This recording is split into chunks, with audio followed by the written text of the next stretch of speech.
Bhojpuri Sonu channel.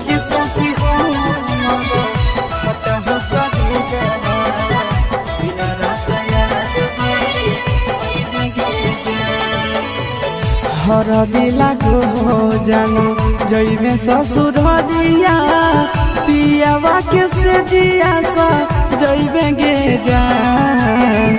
हर दिला को जानो जइबे ससुर दिया पियावा के से दिया सा जइबे गे जान। सोची सोची हमारा फाट हो कदे जावा दिन रात याद बड़ी अहिबे गे जान जान गे।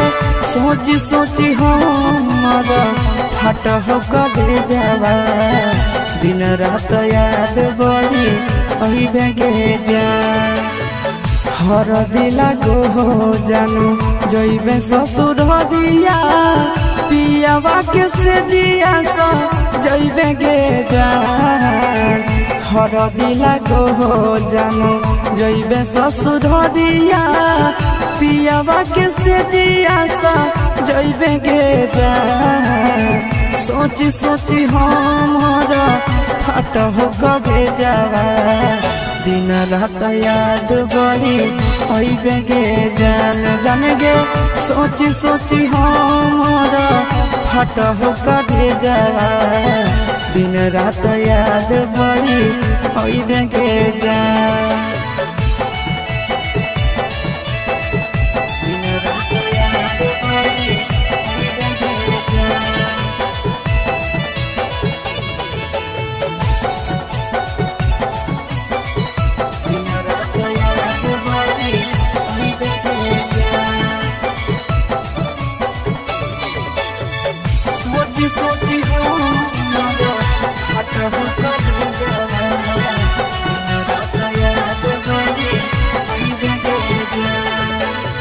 रात भर जागे जागे नदिया किनारा मिलल याद भूली गेले गे जान। रात भर जागे जागे नदिया किनारा मिलल याद भूली गेले गे जान। सोची सोची हमारा फट हो कबे जावा दिन रात याद बड़ी अइबे गे जान जान गे। सोची सोची हमारा फट हो कबे जावा दिन रात याद बड़ी अइबे गे जान।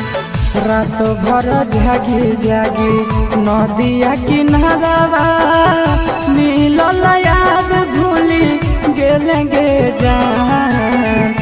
रात भर जागी जागी नदिया किनारा मिलल याद भूली गेले गे जान। सोची सोची हमारा फट हो कबे जावा दिन रात याद बड़ी अइबे गे जान जान गे। सोची सोची हमारा फट हो कबे जावा दिन रात याद बड़ी अइबे गे जान।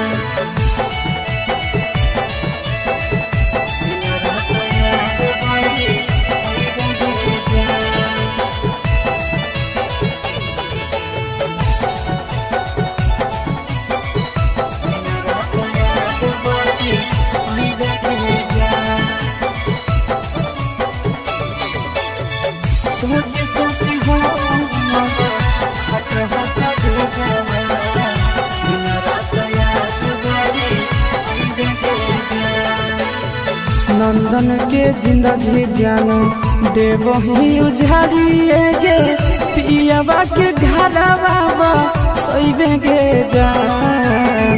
आशीष के जिंदगी जानो देव ही उजाड़िए गे पियावा के घरवा सइबे गे जान। सोची सोची हमारा फट हो कबे जावा दिन रात याद बड़ी अइबे गे जान जान गे। सोची सोची हमारा फट हो कबे जावा दिन रात याद बड़ी अइबे गे जान। विकेश के जिंदगी जानो देवही उजाड़िए गे पियावा के घरवा सोइबे गे जान।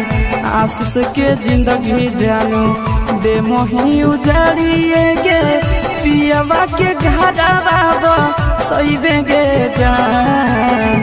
सोची सोची हमारा फट हो करे जावा दिन रात याद बड़ी अइबे के जान जान गे। सोची सोची हमारा फट हो करे जावा दिन रात याद बड़ी।